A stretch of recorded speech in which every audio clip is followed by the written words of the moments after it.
Vamos lá, né, gente? Já são 19h35.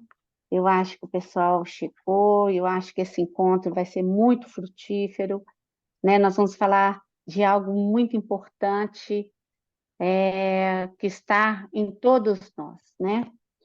Então, primeiro, eu quero dizer boa noite a todos, né? Eu sou Cristina Mazzoni, sou diretora da Comunidade de Cultura da Sociedade Brasileira de Psicanálise de Minas Gerais. E quero dar boas-vindas a vocês e dizer que a Sociedade Brasileira de Psicanálise de Minas Gerais comemorou esse ano 30 anos de sua fundação. E para nós é uma alegria compartilhar desse momento com vocês. Também quero dizer que a nossa sociedade está acontecendo muitos eventos interessantes o ano todo, que auxiliam muitos profissionais que querem ingressar na clínica ou aprimorar seus conhecimentos estudando e conhecendo mais a psicanálise. Nós temos o curso de especialização em psicanálise, em parceria com a FUMEC, BH, já está tendo as inscrições. O curso de extensão, toda quarta-feira, esse ano com o nome de Desenvolvimento Humano da Vida Intrauterina ao Envelhecimento. Estamos no módulo 5, e agora, em outubro, vai começar o módulo 6, que é o envelhecimento, que é uma clínica muito interessante, né? Que precisamos ter um olhar para ela. Nós temos os intercâmbios psicanalíticos, o cinema e psicanálise. E entre no nosso site para nos conhecer. E aqui, né, nós estamos falando que a comunidade cultura, né, ela faz um trabalho que abre o espaço para a gente discutir, para a gente conversar sobre coisas que nos afetam, que afeta pessoalmente, a sociedade, a cultura em geral, as comunidades em que vivemos, e às vezes são coisas que a gente tem ali um receio até de falar, né, sobre isso. Certos preconceitos, é, até pelo desconhecimento a gente não fala. Então, eu acho que a comunidade cultura abriu esse espaço para isso. E esse espaço, nós designamos ele de precisamos falar sobre. E hoje nós vamos falar, né, nesse espaço, nós vamos abordar sobre a ótica da psicanálise, a branquitude e seus privilégios. Nós falamos aqui e já compreendemos que o racismo é um problema que nos estrutura. Mas a branquitude dos brancos, onde fica? Por que branquitude? Hoje, para esse debate, teremos a participação, e nós convidamos a psicóloga e especialista em teoria psicanalítica pelo FMG, filiada ao Instituto Brasileiro de Psicanálise Winnicottiana, é estudiosa da teoria de Winnicott desde 2008 e dedica seus estudos na articulação do pensamento do autor com temas contemporâneos. Marina Regato. E hoje também, para essa conversa, esse diálogo, nós teremos a Regiana Lamartine, que é psicóloga clínica, candidata em formação psicanalítica pelo Instituto de Psicanálise da Sociedade Brasileira de Psicanálise de Minas Gerais, membro do Núcleo de Investigação Psicanalítica da Infância, NIP, autora do livro Colo, Lugar dos Primeiros Elos de Afeto. Sejam bem-vindas, e Regiana, Marina, a palavra está com vocês.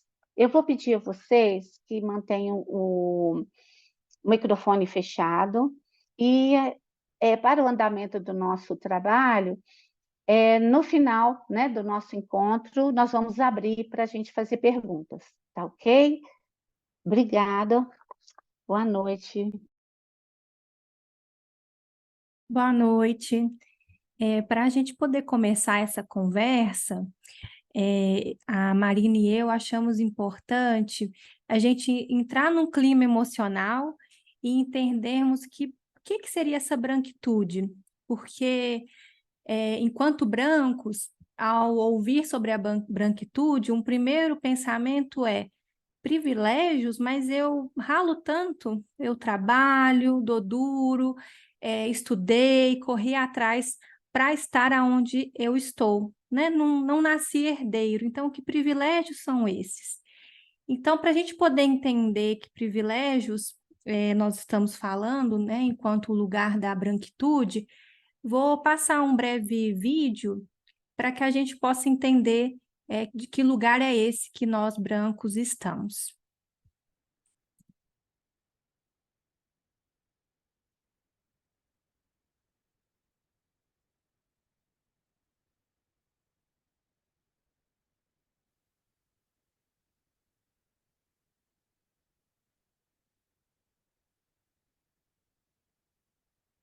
Hey, line up!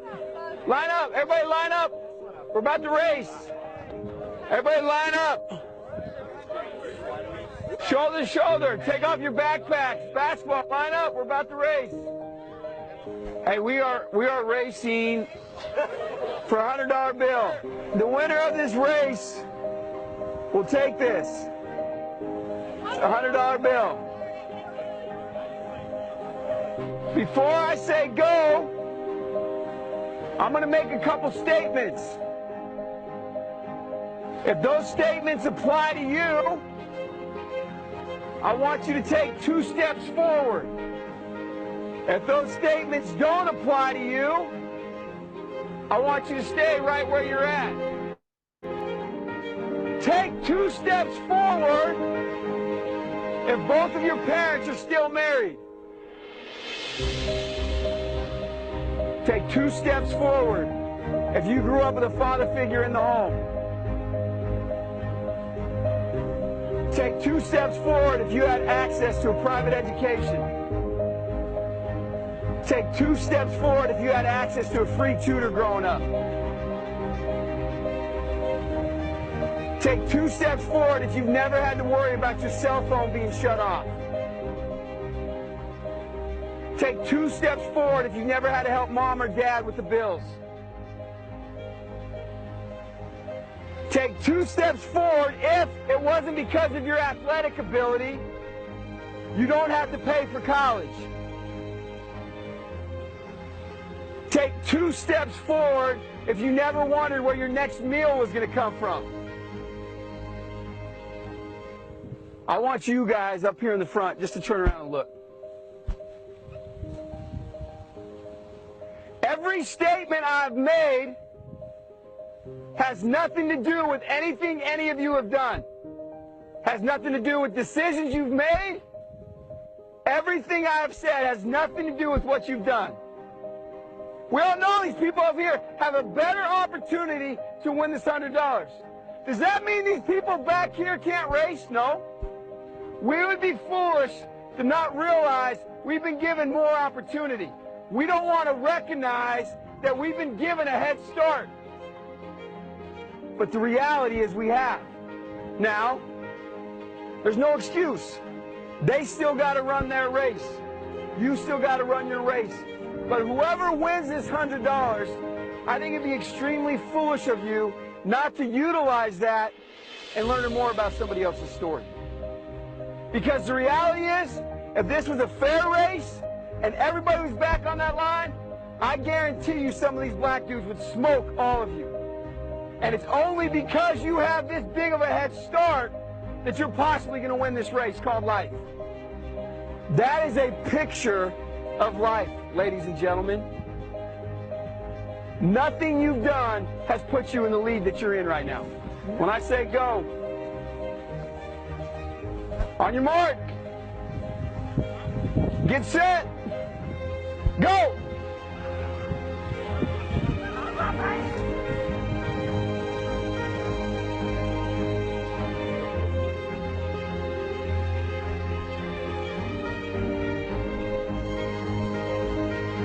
If you didn't learn anything from this activity, you're a fool.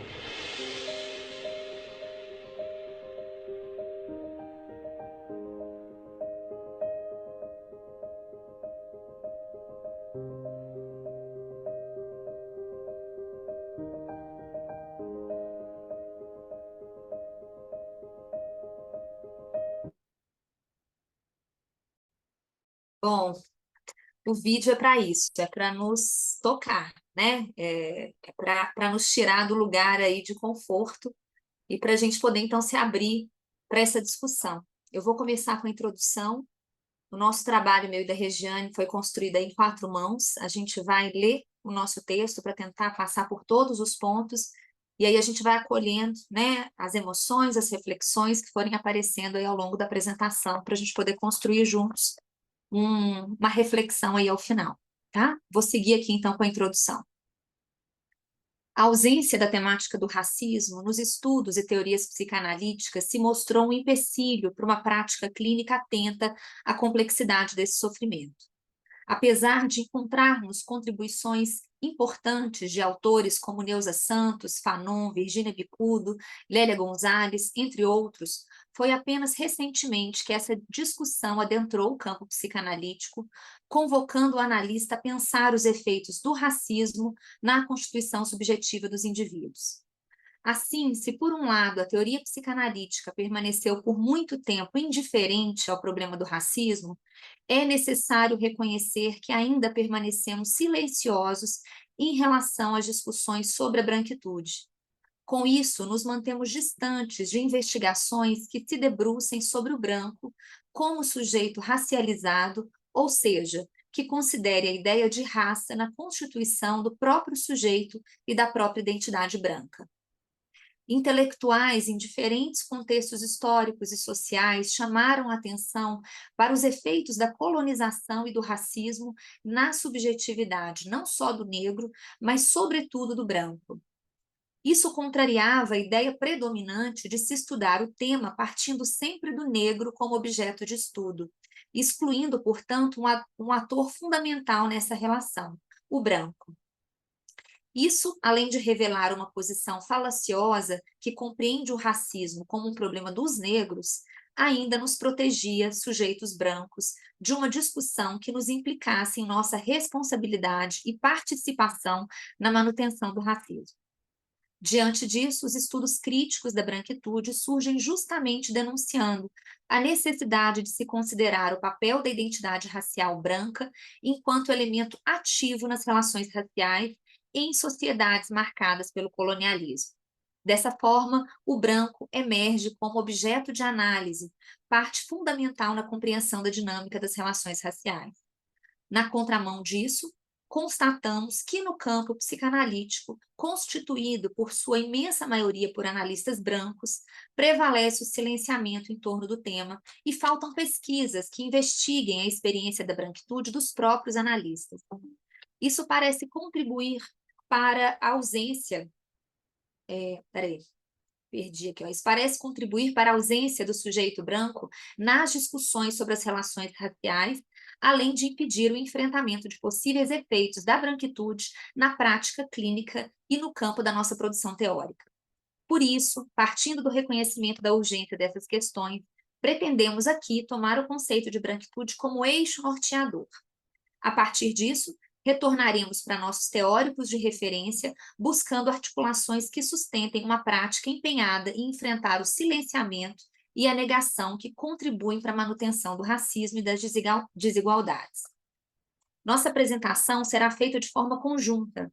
Iniciamos com as contribuições da Regiana, que apresentará algumas articulações a partir de Freud, tecendo diálogo com outros autores estudiosos do tema, no intuito de apontar possíveis gêneses da branquitude que promovem e mantêm o racismo. Eu seguirei o debate partindo do conceito de branquitude e pensando a partir de Winnicott. Espero conseguir apontar algumas ideias do autor que me parecem fundamentais para sustentarmos a importância de enfrentarmos a problemática da branquitude como elemento constitutivo da subjetividade e da pessoalidade do analista branco. Não pretendemos, de forma alguma, encerrar o assunto, mas esperamos que esse seja um espaço de debate honesto, que dê visibilidade à noção de branquitude e nos convoque a assumir, enquanto analistas brancos, a posição de responsabilidade que nos cabe no enfrentamento do silêncio, do pacto narcísico e da negação que sustentam o racismo e as desigualdades. Agora eu passo a bola para a Regiana, que vai seguir aí com as contribuições de Freud. Obrigado, Marina. Ao montar a minha parte, né, e pensando junto com a Marina, eu fui pensar a partir de Freud, porque eu entendo que ele é o início, né? A psicanálise parte dele e todas as outras teorias, todos os outros psicanalistas, né, partem dele. E eu fiquei me perguntando por que eu fiquei neste ponto, né? Por que que eu quis investigar esse ponto? E aí, lá pelas tantas, eu percebi que em algumas conversas com colegas, amigos, eu observava que as pessoas tinham um estranhamento com branquitude, né? O que que esse povo está inventando agora? Então, acho que a minha contribuição é para tentar mostrar que isso existe sim, né? E que está enraizado em todos nós. Então, para começar, eu começo com uma frase do Paim que diz o seguinte: ser negro significa viver à margem da cultura, o forasteiro de si, atravessamentos tanáticos no corpo e na alma. Muito se ouve sobre o racismo e cada vez mais se faz necessárias atitudes antirracistas. Em contrapartida, ainda pouco se fala sobre a branquitude, a racionalidade branca, entendida como elemento essencial para o racismo. O que seria essa branquitude, né? Ela se configura como uma visão de mundo, é um posicionamento de vantagens calcados no silêncio e na omissão, diante do racismo, né, em uma sociedade racista com práticas discriminatórias sistemáticas com vistas a conseguir manter situações de privilégio, que impregna a ação, o discurso e que justifica manter e reproduzir as desigualdades raciais, dividindo a população entre brancos e não brancos. Em outras palavras, a branquitude é um construto ideológico, ela foi criada pelo povo branco, no qual o povo branco se vê e classifica os não brancos, a partir do seu ponto de vista, acarreta vantagens materiais e simbólicas aos brancos em detrimento dos não brancos. Vantagens essas que são fruto da desigualdade política, social e econômica. O Brasil é o país de maior presença de negros fora da África, em torno de 56% da população, e se constituiu de forma racista. As origens do racismo ocorreram no século XVI, momento em que se formou a identidade, né, filosófica do eurocentrismo, né, do homem europeu branco como uma referência, né, transformando ele em universal. A ideia da supremacia branca justificou inúmeras bárbaras da escravidão do nosso país. Essa supremacia branca ela é tão intensa que existe ainda no Brasil o colorismo. O que seria isso, né? Diz respeito à cor da pele. Então, quanto mais escura a tonalidade da pele de uma pessoa, maior as suas chances de sofrer exclusão em sociedade. E quanto mais claro o tom de pele, maior as possibilidades de privilégios sociais. Então, é uma forma de definição dos sujeitos pela própria cor da pele. É como dizer que a tonalidade da pele será fundamental para o tratamento que receberá pela sociedade, independente da sua origem racial. Isso tem aqui no Brasil por conta do movimento de branqueamento da população brasileira, que isso ocorreu só no nosso país, né? Se a gente for pensar nos Estados Unidos, isso não aconteceu, né? Muito pouco a população, ela fica bem dividida, né? Entre brancos e não brancos. Então, para tentar pensar e compreender a gênese da branquitude, utilizaria as teorias do Freud sobre o funcionamento psíquico e sua relação com a constituição do eu, do ego. Então, a teoria do Freud, acerca do psiquismo humano, ela é marcada por conflitos entre pares de opostos. A gente aprende lá desde o início, né, que tem o prazer e o desprazer, tem o ego e o objeto, o mundo interno, o mundo externo, ativo, passivo, a pulsão de vida e a pulsão de morte. E também na constituição da personalidade existe o sadismo e o masoquismo, o exibicionismo e o voyeurismo, a atividade e a passividade, o amor e o ódio. Nesse sentido, seria a branquitude o par contrário do racismo? Duas faces da mesma moeda?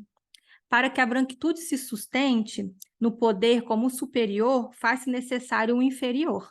Assim, o colonizador necessita de um colonizado.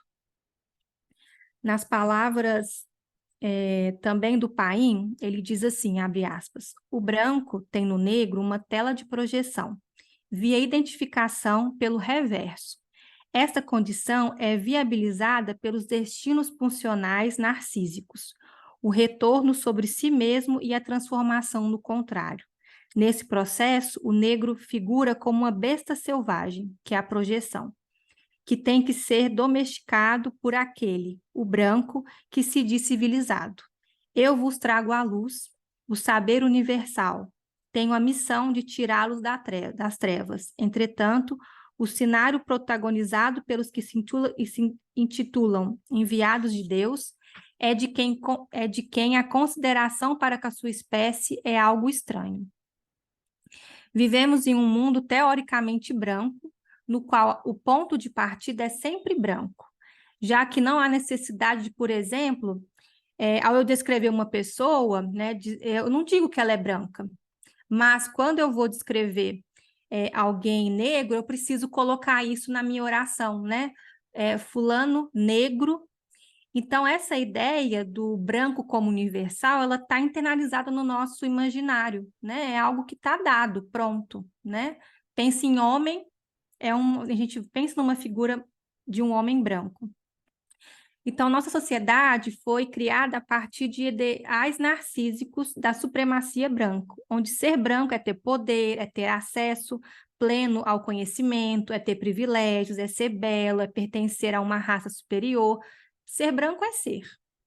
Nesse sentido, ser negro é ser o oposto dessas ideias, marcadas pelas idealizações, né? Então, o componente é indispensável na gênese, né? Na profilarização e na manutenção da branquitude. O povo branco, para se manter nesse lugar de superioridade, diz que o subjugado, o negro, é o único responsável por sua desvalia. Como quem diz, para se desenvolver, basta estudar e trabalhar, que é um discurso que a gente ouve muito, né, dos brancos, quando eles questionam, né, a questão de cotas, das políticas, né, afirmativas, então sempre tem esse questionamento, né, eu lutei, eu consegui, então por que que o outro não vai conseguir? Ele é porque não quer, né, preguiçoso, né, tem essa marca, né, do povo negro como preguiçoso, sendo que foram eles que construíram o nosso país, né. Então, também trazendo um outro autor, eu trouxe o Paim, né, também para contribuir, eu trago Carçola, que ele aponta que a sociedade é como um ser vivo. Existem fatores de evolução e involução. Dentre esses, existem fatores suicidas da sociedade, pois uma parte dela é morta por uma outra parte dela mesma. Ou seja, uma parte de uma sociedade mata as potencialidades de outra parte. Mas matar apenas uma parte de si não é possível, pois quando se mata, morre-se por inteiro. A sociedade é composta por indivíduos que possuem impulsos denominados pulsões de vida e pulsões de morte. A pulsão de vida se refere a tudo que permite ligações, que favorece o crescimento, reprodução, ampliação da capacidade de pensar, sentir e viver. E as pulsões de morte lutam pelo retorno a um estado de inércia, onde não havia frustrações, atacando a capacidade de lidar com as adversidades e procura se desconectar de tudo, que faz elo e desenvolvimento. Então, o Carçola também apresenta um exemplo do funcionamento desse mecanismo em nossa sociedade. Ele diz assim, abre aspas, quando observamos uma nação como o Brasil, ou nossos irmãos latinos, americanos e africanos, verificamos a existência de componentes autodestrutivos intensos. Em raríssimos momentos da história, suas lideranças lutaram por justiça social e desenvolvimento pleno da cidadania. Nesses países, o extermínio da vida e o suicídio parcial do país tem sido uma rotina. Esse suicídio se faz de várias formas, a começar pelo grande número de recém-nascidos aniquilados por doenças causadas pela pobreza. Dos que sobrevivem, outros tantos morrem precocemente vítimas de violência manifesta ou oculta, mas sutil. Quando a sociedade não lhes proporciona condições dignas de vida, dos que restam, a maioria se torna acuada, submissa, sem oportunidades de desenvolver as suas potencialidades. Por vezes, a própria sociedade os engana, fazendo-os crer que estão suficientemente vivos por meio da manipulação informativa e da política do pão e circo, sem perceberem que estão sendo anestesiados. Trata-se de uma morte em vida. Este processo acima descrito pelo mecanismo de projeção, no qual projetamos no outro tudo que nos é estranho em nós mesmos e aquilo que denominamos como mal e ruim, pois a pulsão de morte necessita de uma vazão, a gente tem que tirar isso de dentro da gente, para fora de nós. Para tal, nos lembra Carsola, buscamos bodes expiatórios, que serão alvos de nossos ataques destrutivos, sejam eles negros, judeus, nordestinos ou homossexuais. É como coloca Freud no Mal-Estar na Civilização, texto de 1930. Sempre é possível ligar uma grande número de pessoas pelo amor, desde que restem outras para que se exteriorize a agressividade. Então, a exteriorização desses ataques mortíferos também é utilizado pela branquitude, que vê e coloca no negro tudo de pior que possa existir dentro de si. Pode acontecer de inúmeras formas, através de ameaças verbais ou ataques preconceituosos. E os impulsos destrutivos, e se esses impulsos destrutivos foram muito fortes, chegam ao extermínio. O povo branco, durante a escravidão, possibilitou o extermínio de milhares de negros, que morriam devido a uma complexa cadeia de negligências, entre descaso físico, maus tratos, dieta inadequada e doenças. E não só em relação à integridade física, mas também eliminando seus costumes, sua cultura, sua linguagem. Essas violências contra o povo negro se arrastaram pelo tempo, e hoje os negros são maioria dos mortos em ações policiais, por exemplo.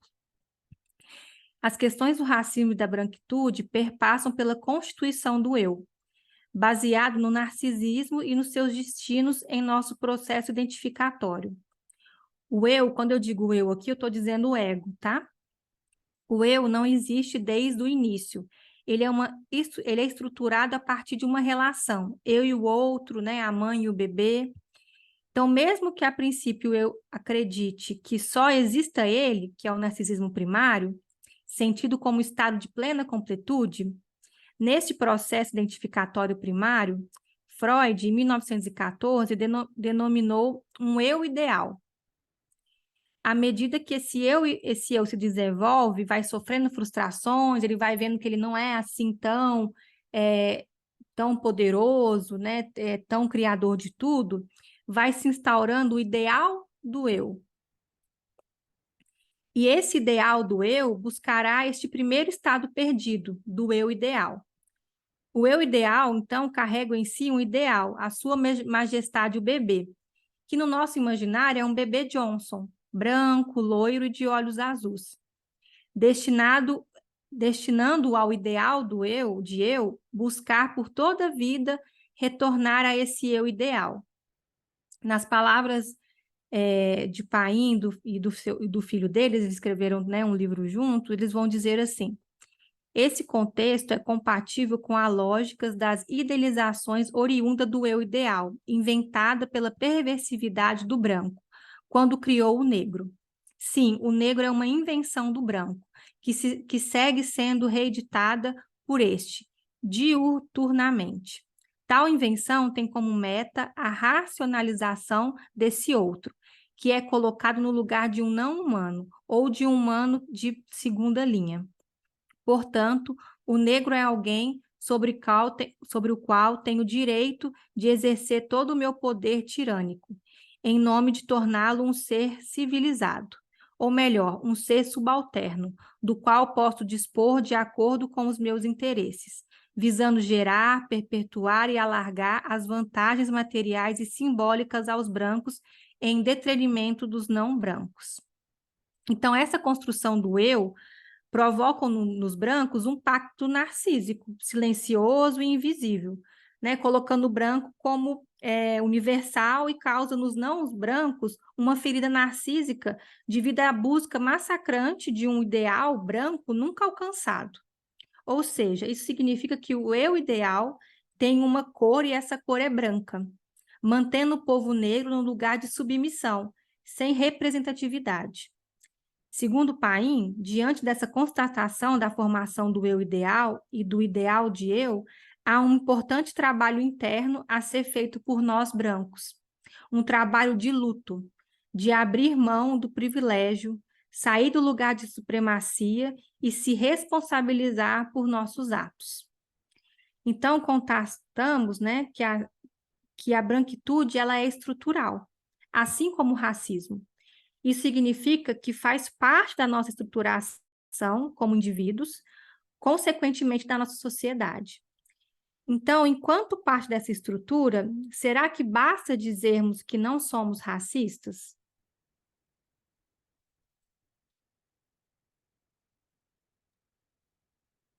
A gente fica cheio de perguntas, né? Esse jeito que a gente criou de apresentar, né?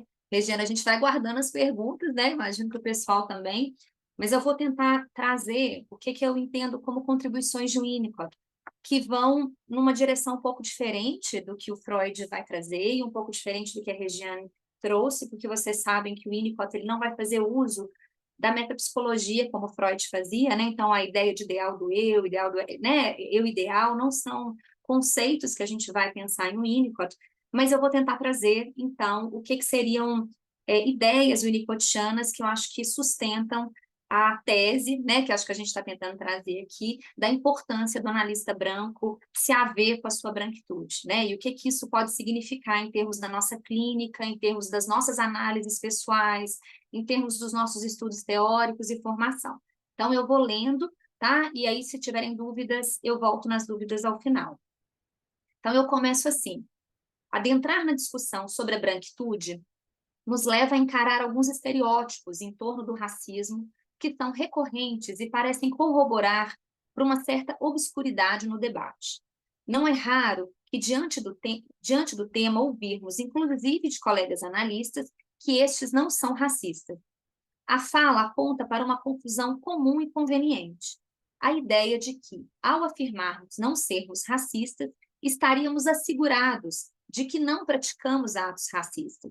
E se afirmamos que nossas intenções estão livres da chaga racista, não caberia a nós, portanto, um debate sobre o assunto. A discussão ficaria direcionada àqueles declaradamente racistas, que, ao portarem um discurso radical e excludente, estariam inaptos, inclusive, a exercer a função de analista. Falas como essa, tão comuns, alimentam um discurso de que vivemos num país racista sem racistas, e é nesse imbróglio que nos encontramos. Dessa forma, o sujeito branco comum transfere ao outro, o racista, toda a responsabilidade pelo sistema do qual é parte fundamental. A imagem do racista torna-se então uma entidade, enquanto o branco mantém-se alheio a qualquer reflexão que o convoque a assumir a sua parcela de participação.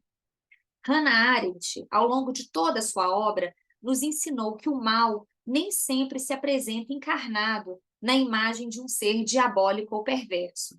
Em sua teoria, apontou que o fenômeno dos atos maus, cometidos em proporções gigantescas, como foi o caso do Holocausto, não tem uma raiz que será encontrada em uma maldade particular ou patológica. O mal encontrado nesses casos se banaliza por ter sido praticado por indivíduos que se ausentaram da tarefa de pensar, de refletir sobre o lugar que ocupavam no mundo e no efeito de suas ações. Para além disso, a responsabilidade pelo mal praticado não é apenas daquele que o comete, mas também daqueles que, diante da maldade, se abstêm. As contribuições de Arendt me parecem fecundas para pensarmos na postura adotada por nós analistas brancos nas discussões acerca das relações raciais. A autora nos inspira a olhar de forma profunda e comprometida para o entorno que nos cerca dispostos a reconhecer as estruturas sociais, políticas e históricas que compõem o ambiente que nos sustenta. Winnicott é um autor que reconheceu a importância do ambiente na constituição do self e na etiologia do adoecimento emocional. Para o autor, o ambiente, inicialmente a mãe, vai aos poucos se ampliando para a família, a sociedade e a comunidade humana. Dessa forma, se o cuidado é sustentado pelo ambiente, ele será também marcado pelas condições próprias de cada contexto. Nesse sentido, é importante compreender como a lógica colonial e escravocrata, que marcam a origem do nosso país, produz efeitos sobre a nossa subjetividade e também sobre o sofrimento que chega aos nossos consultórios. Fanon já afirmava que a opressão e o racismo próprios da estrutura de colonização constituíram não apenas a subjetividade dos sujeitos negros, mas também a dos brancos, e que o racismo é apropriado pelos brancos em uma relação assimétrica na constituição das identidades raciais brancas. A pesquisadora Lia Weiner-Schuckmann apresenta o conceito de branquitude como uma construção sócio-histórica que resulta nas sociedades estruturadas pelo racismo e em uma posição em que os sujeitos identificados como brancos adquirem privilégios simbólicos e materiais em relação aos não brancos. Assim, o branco se vê e classifica os não brancos a partir do seu ponto de vista. A branquitude se constrói como sinônimo ostensivo de uma suposta humanidade. A psicóloga e pesquisadora Maria Aparecida Bento destaca que a branquitude inclui a preservação das hierarquias raciais por meio de pactos narcísicos, descritos pela autora como alianças inconscientes, caracterizadas pela negação do racismo, pela negação do problema racial, pelo silenciamento, pela interdição de negros em espaço de poder. Com isso, podemos pensar que as características da identidade racial branca atuam diretamente na produção de subjetividades, ou seja, engendram modos distintos de estar, agir e perceber o mundo. Dessa forma, o racismo deixa de ser um problema apenas do negro e se torna um problema de todos nós brancos. Assim, se a branquitude engendra um ponto de vista, um lugar a partir do qual nos vemos e vemos os outros, não seria importante pensarmos seus possíveis efeitos sobre a produção teórica psicanalítica e, consequentemente, sobre a nossa prática clínica decorrente disso? Como pensar o analista suficientemente bom reconhecendo os possíveis efeitos da branquitude na escuta clínica de um analista branco? Seria a branquitude um possível obstáculo para a clínica, capaz de insensibilizar a escuta do analista para certas dores e desamparos? Poderíamos aqui nos dedicar à descrição de alguns recortes clínicos, frutos da nossa prática, cenas que nos permitissem pensar nos riscos de uma escuta analítica que não se atente às relações raciais. Escolho aqui citar, ainda que brevemente, um caso apresentado por Winnicott no texto Sobre as Bases do Self no Corpo, de 1970. Até onde eu sei, até o meu conhecimento, esse se trata de um único caso descrito pelo autor do atendimento de uma pessoa negra. Trata-se de Molly, uma menina de 8 anos, adotada com 1 ano por uma família inglesa. Desde sua adoção, havia nascido um irmão com quem ela estabeleceu uma constante perseguição, o que produziu efeitos danosos para o menino. Entre os aspectos importantes do caso, destaco aquele que me parece central e crucial para o diálogo que propomos hoje. Molly, através de desenhos, comunica a Winnicott o seu desejo em ser branca. A Molly diz isso claramente para o Winnicott. Ela fala, eu sou preta, mas eu queria ser branca. Ela repete isso para o Winnicott várias vezes durante o atendimento. Apesar de Winnicott intuir sobre os efeitos da cor de pele negra sobre as bases do self, parece que não foi possível para o autor reconhecer o impacto do racismo sobre a elaboração imaginativa do corpo. Com isso, ele acaba insistindo em interpretações que se concentraram na experiência de adoção da menina. Parece faltar ao autor um trabalho de letramento racial que o permitisse pensar, por exemplo, nos efeitos precoces do racismo. Diante disso, nos perguntaríamos: quais teriam sido os efeitos clínicos se Winnicott tivesse considerado o racismo na análise do caso Molly? Diante disso, nos perguntaríamos o quanto a nossa escuta pode estar obstruída para ouvir questões importantes que surgem na clínica. Sobre a capacidade de escuta do analista, o Winnicott aponta que era a capacidade do analista de alcançar identificações cruzadas uma de suas competências mais essenciais. O conceito criado pelo autor é compreendido como indicativo de saúde e diz respeito à capacidade do indivíduo de entrar imaginativamente e, ainda assim, acuradamente, nos pensamentos, sentimentos, esperanças e medos de outras pessoas. Dessa forma, por meio da identificação cruzada, nós, analistas, nos identificaríamos com nossos pacientes e permitiríamos que eles se identificassem conosco, sem, no entanto, nos perdermos de nós mesmos.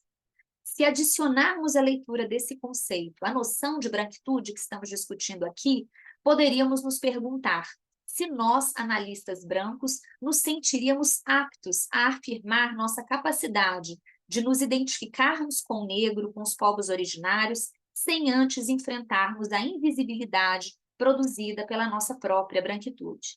Diante disso, cabe a indagação: não deveria a branquitude ser um aspecto a ser trabalhado em nossas análises pessoais? Não seria importante que o analista também enfrentasse a própria branquitude em direção a uma desconstrução? O Winnicott já nos alertava que a análise do analista não vai livrá-lo da neurose. Segundo o autor, sua finalidade seria aumentar a estabilidade de caráter e a maturidade da personalidade profissional, condições fundamentais para o trabalho do analista. Trata-se, portanto, de um trabalho intencional e dedicado, onde o analista busca enfrentar os dilemas, as marcas, os traumas que eventualmente poderão se tornar empecilho para a escuta e para a prática clínica. Dessa forma, a possibilidade de uma psicanálise praticada em território brasileiro e comprometida com a ética do cuidado exigiria de nós, analistas, um trabalho de compreensão das raízes sociais e culturais que constituíram a nossa identidade como brancos, reconhecendo, portanto, os efeitos da branquitude no nosso processo de subjetivação. Por isso, é fundamental que nós, analistas, possamos nos haver com o nosso próprio processo de racialização, sustentando em nós o desconforto que é resultado desse enfrentamento e encarando o trabalho na direção de uma desconstrução. Certamente, ao longo desse trabalho, iremos nos deparar com a constatação de um certo falseamento que funda e organiza o mundo branco. E poderemos nos dar conta do silenciamento, do apagamento, das violências do qual somos herdeiros e beneficiários. Precisaremos lidar com a tarefa de elaboração do corpo disparada pelo processo de racialização, e precisaremos ir além da culpa, buscando modos de instaurar a reparação, colocando-nos não como salvadores ou protagonistas, mas assumindo a parte que nos cabe no processo de transformação. Nesse sentido, concluo apontando que a trama complexa do racismo à brasileira exige um esforço cotidiano que não se esgota apenas no nível individual. Manter a discussão no âmbito particular de cada analista é postergar e evitar a constatação de que problemas complexos e estruturais como o racismo só serão seriamente combatidos se mobilizarmos nossas instituições para encabeçarem essas mudanças. Por isso, me parece que são espaços como esse que sustentam discussões como essa e fomentam a formação de novos analistas, né, espaços potenciais e potencializadores de transformações. Que esses espaços se tornem cada vez mais diversos e democráticos, capazes, em especial, de acolher mais analistas negros, permitindo que assim possamos construir uma psicanálise mais ampla, mais diversa e mais preparada para lidar com a complexidade da realidade brasileira. Bom, esse foi meu raciocínio aqui, né? Queria abrir aí para a Cris, né, de como que esse texto, né, o meu e da Regiana, chegou em vocês, né? O que fizeram vocês aí refletirem. Marina, Regiana, primeiro dizer, né, agradecer, né, por essa sacudidela, né? Eu acho que vocês tocaram em pontos importantíssimos, né, de algo que nos estrutura. Eu acho que é para a gente pensar mesmo, por uma dificuldade como a Regiane trouxe, né? Algo muito narcísico nos envolve, e nós ficamos ali presos, né? Emaranhados com essa ideia idealizada, né, de ser, e até assim, né, todo mundo deseja ter um bebê, né, branquinho de olhos azuis, né? Um príncipe, aquela coisa linda, né? Ninguém quer ter o filho que tem, né? Até algo que parte de qualquer um, né? Então, eu tô assim, tô me pensando 1 milhão de coisas que eu não sei por onde começar, né, a dizer. Primeiro, também eu queria dizer que esse filme que vocês passaram, eu me emocionei, sabe? Eu fiquei emocionada, aquilo, eu engasguei, eu fiquei engasgada, né? E à medida que os passos, ele foi dando o depoimento e eles foram andando e os outros ficando, eu me arrepiava e minha garganta ficou com nó, sabe? E foi muito impactante da gente perceber que tem isso e a gente não vê, não é? Eu acho que isso a gente tem que mostrar para muitas pessoas mesmo, né? Essa oportunidade, né? Que temos que dar, né? Para as pessoas. E também, assim, vocês usaram uma estrutura muito bacana para contextualizar isso tudo, né? Vocês trouxeram autores muito, muito importantes, muito ricos, né? Não é Freud só, mas trazendo da contemporaneidade essa coisa que está à flor da pele, né? Nós estamos vivendo isso a todo momento, vendo não só nos jornais, né? Você me fez lembrar que eu dou supervisão para uma colega, né? Que ela é não branca, vamos dizer assim, né? E no princípio ela dizia assim para mim, não, eu não sei se eu vou continuar sendo psicóloga, eu vou ter paciente, né? E no primeiro momento eu não entendia do que ela falava, né? Você me fez eu lembrar muito dela, que no princípio da supervisão eu não conseguia entender do que ela falava, né? Até que um dia ela disse assim, a minha mãe disse que nós, pretos, temos que fazer serviço de serviçais. Então, a gente tem que ser cabeleireiro, massagista, pedicure, manicure, empregada doméstica. E aquilo me bateu assim como um tapa na cara, sabe?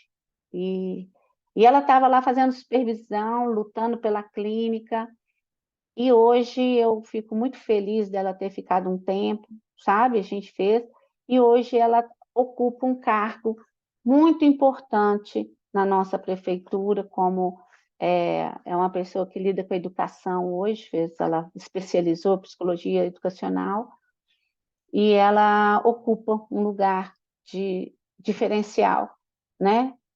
E isso eu não, eu lembro, você falando, a Regina falando, eu lembrei dela porque eu não lembrava, eu não conseguia pegar como Winnicott, que era algo que ela falava da cor, né?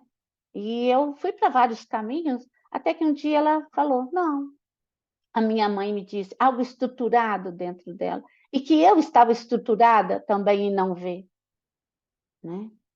Essa transgeracionalidade que a gente vai carregando, né? E pensei também na questão transgeracional, né? Você trouxe aí, a Giane trouxe a questão da guerra, né? O Holocausto, como isso, né? Vai ficando na gente e a gente nem vê que a gente está com aquele parasita, né? Nos, nos habitando, e a gente nem dá conta que é um alienígena, né? Que está ali. E ele faz da gente outras coisas, não é? Eu estou, assim, encantada mesmo, sabe? Mexeu muito comigo, e agora eu queria abrir, né, para as pessoas que querem falar, se alguém quer também falar do seu depoimento, do que você, se alguém quer dizer alguma coisa.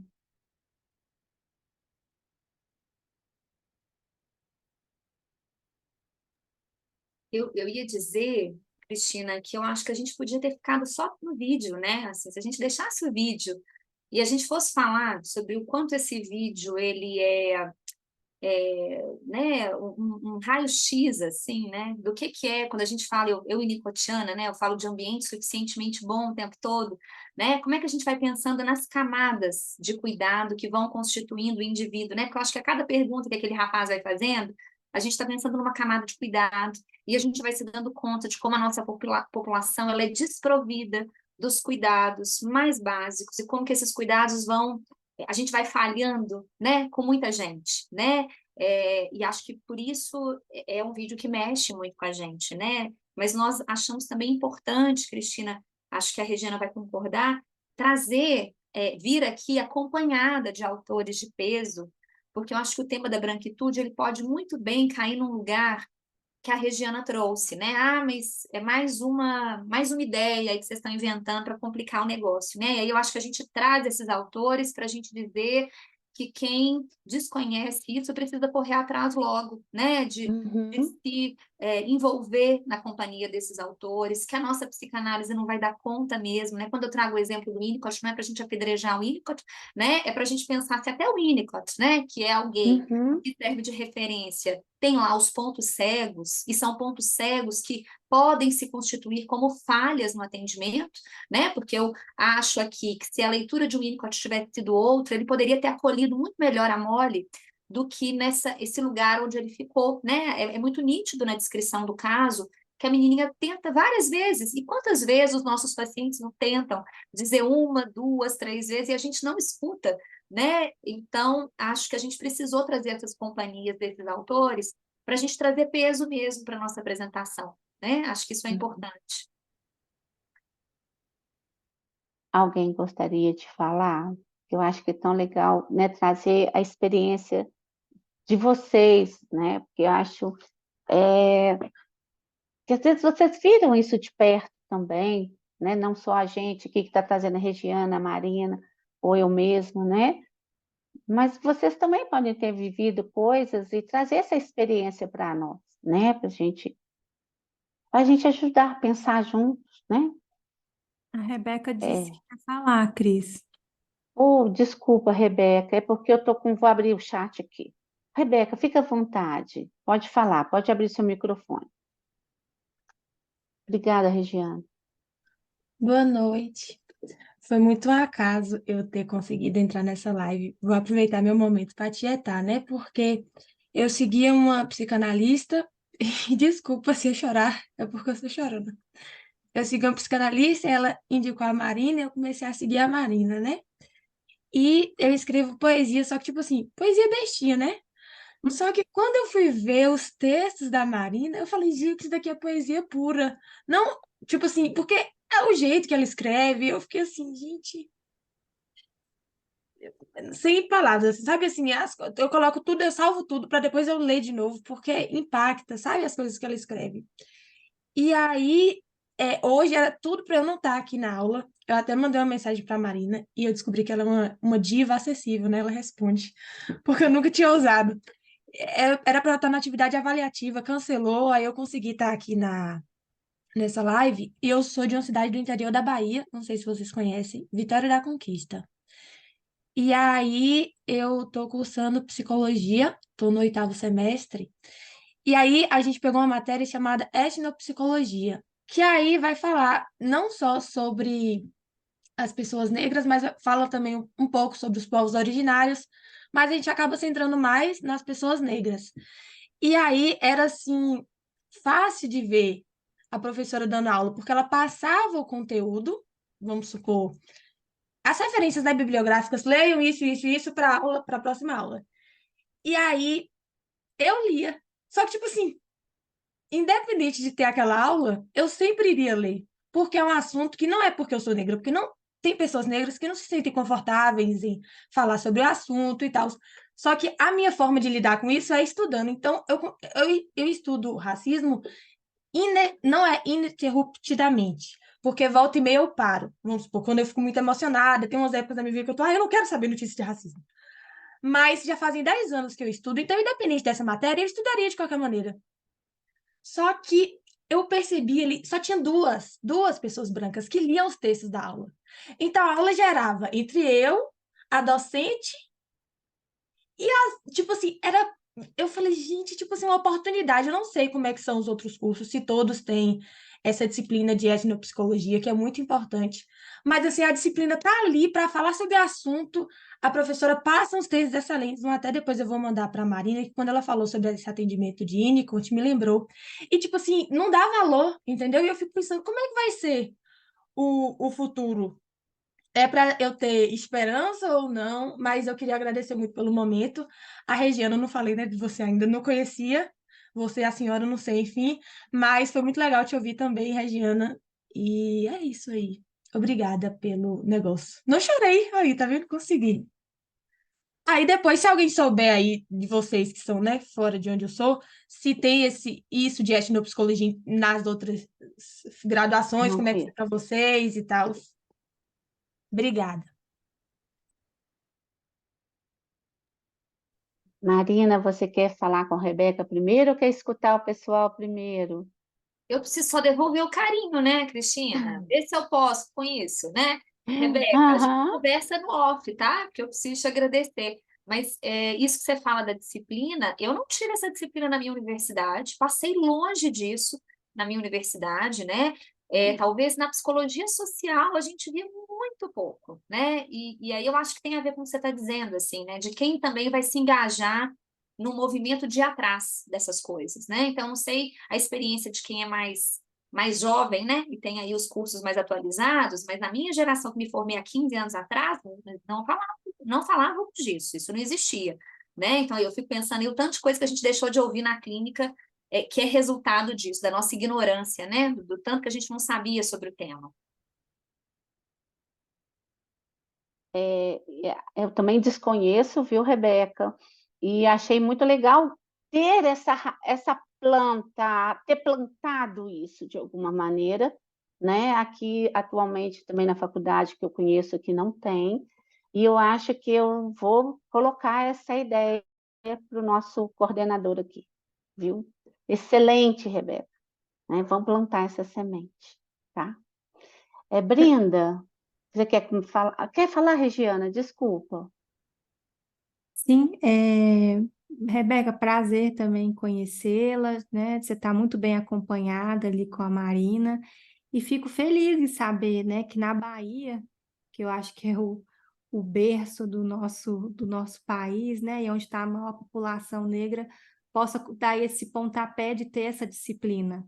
Na minha faculdade não tinha, eu ia falar, olha, há 12 anos atrás não tinha, mas eu vi que alguns colegas que estão em graduação também disseram que não tem, né? Então é muito sério, porque a fala da Cristina me fez pensar na clínica, né? O quanto a gente se assusta a ver negros em lugares, né, de poder, de profissões de autonomia, né? Assim, faxineiro, cabeleireiro são também profissões né, de autonomia, mas de psicólogo, advogado, né? O quanto que a gente vê muito pouco. Isso vem mudando, né? E eu fui pensar, quantos psicólogos negros eu conheço, né? Assim, posso conhecer de vista, mas que eu conheço mesmo assim, que estão na minha roda, né? Não tenho essa troca. É, e pacientes negros também. Se eu falar assim, acho que é 1% ou 0, alguma coisa, né? Se a gente for pensar no macro, também de pacientes negros que eu atendo, que chegam até mim. Mas o que eu fico também feliz é de ver colegas negros, né, na rede social, que eu venho me aproximando, e é que eles acabam tendo, de certa forma, vou chamar de nicho, para atender os pacientes negros, porque tem uma escuta que nós brancos não temos, né, para um sofrimento que a gente não tem escuta. E isso é muito sério, né, num país que é majoritariamente negro, né? Essa população ela vai sendo marginalizada também na sua saúde mental, né? Isso é muito sério. Tanto que os negros morrem mais cedo, né, comparado com a população branca, né? Então isso é muito sério. Que bom que isso está mudando, né? Que bom que nós estamos podendo aqui conversar. Mas quero escutar a Brenda, a Victória e a Kátia. Brenda, pode abrir seu É, microfone. gente, boa noite. Meu nome é Boa Brenda. noite. Eu achei esse evento através da Marina, também sou seguidora. E eu acho que primeiro eu queria parabenizar vocês pelo evento, né? Eu também sou estudante de psicologia, estou no 9º semestre, sou da Universidade de Brasília. E pela primeira vez a gente está tendo a disciplina de étnico-raciais, né? E, a, e curiosamente também a primeira professora negra dentro do Instituto de Psicologia na universidade. É, e aí eu tô fazendo essa disciplina, né? E eu queria parabenizar vocês, porque a gente acaba estudando que dentro das relações étnico-raciais, o branco ele também precisa ser visto, né? Então, além de falar sobre negritude, a gente também precisa falar sobre branquitude também, né? Porque acaba sendo invisibilizado, né? E quando a gente não diz, quando a gente não nomeia, isso acaba virando um maltrato, né? E eu acho que isso reflete na clínica também. Eu faço análise há 3 anos, a minha psicóloga é unicotiana também, ela é branca e teve um evento muito específico que aconteceu na minha análise, em que eu falava, ai, que não sei o que é gente branca, não sei o que é gente branca, não sei o que é gente branca. Aí ela foi e parou assim, tá, Brenda, peraí, vamos falar sobre o elefante na sala? Eu sou uma pessoa branca. Como é pra você ser escutada por mim, né? E eu acho que aquele momento foi muito importante pra mim, assim, porque eu achei engraçado, porque na minha cabeça, assim, tipo, não, você não é branca, você é minha psicóloga. E aí, mas eu acho que foi nesse sentido, assim, de que dentro da experiência de análise, a questão da racialidade, eu falei isso pra ela, não era colocado num lugar de estranhamento, assim, no sentido de que as pessoas elas estão sempre querendo aprender sobre racismo, e isso é bom, mas colocam o negro no lugar de que, então me ensina como é que é. Então como é que eu faço, né? Sendo que eu acho que ainda mais quando a gente fala da clínica, você vai escutar o sujeito, né? Claro que o racismo ele vai estar presente de alguma forma, mas o racismo para ele é uma coisa. Então foi isso que eu disse para ela, né? Que eu me senti ouvida enquanto Brenda e não como uma pessoa preta. Claro que ser preta é uma extensão da Brenda, né? Mas não era só isso. E eu acho que é esse caminho que a gente precisa tomar, né? Assim, de assim, vamos falar sobre isso, né? Por mais que seja uma coisa que esteja implícita, uma coisa que não esteja assim é, presente mesmo no discurso, mas que existe um incômodo, né? Existe uma coisa que está invisibilizada ali que a gente precisa mudar o foco, porque se a gente for falar só sobre como é para as pessoas pretas e não falar da responsabilidade das pessoas brancas dentro desse processo, né? Isso não vai mudar. Então, eu acho que é por isso que eu queria agradecer mesmo pelo evento, assim, que eu acho que é muito importante nesse sentido, né? E que faz toda a diferença. É isso, obrigada. Obrigada, Brenda. Se não fala, vira sintoma, né, Brenda? Nós brancos também sofremos de sintomas, né? Marina, pode passar, Marina, e depois você fala, Regiana. Vitória, pode falar. Boa noite. Agradecer também ao conteúdo, muito propício para o que a gente está vivendo, já em muito atraso, né, no sentido de falar sobre a branquitude em 2023. São poucas as pessoas que estão articulando nesse espaço, então tem sido muito especial estar aqui partilhando desse momento com vocês. Cheguei um pouquinho atrasada, eu não vi o vídeo, mas depois eu vou pedir aqui, se for possível, o compartilhamento. Eu estou aqui também por conta da Marina. A Marina, ela constrói o GIPA, Grupo de Iniciativa Antirracista, junto com um monte de gente, eu também estou envolvida, né? Então é um grande prazer também dividir esse espaço aqui contigo e com tantas pessoas interessadas e movidas por esse assunto. E justo hoje aconteceu um encontro, primeiro encontro que a página @minhabranquitude promoveu aqui em São Paulo, capital, no Instituto de Psicologia da USP. Quem quiser, eu também posso passar mais informações. Os encontros acontecem num horário, um momento comercial, assim, terças-feiras, às 1h30 da tarde. Mas estou falando isso porque justamente hoje foi um dia que, um pouco mais cedo, eu estava com o pessoal E hoje, agora à noite, falando com vocês, eu fico pensando muito sobre esse aspecto da transferência que está colocado no setting analítico quando está uma relação interracial colocada e posta na situação, né?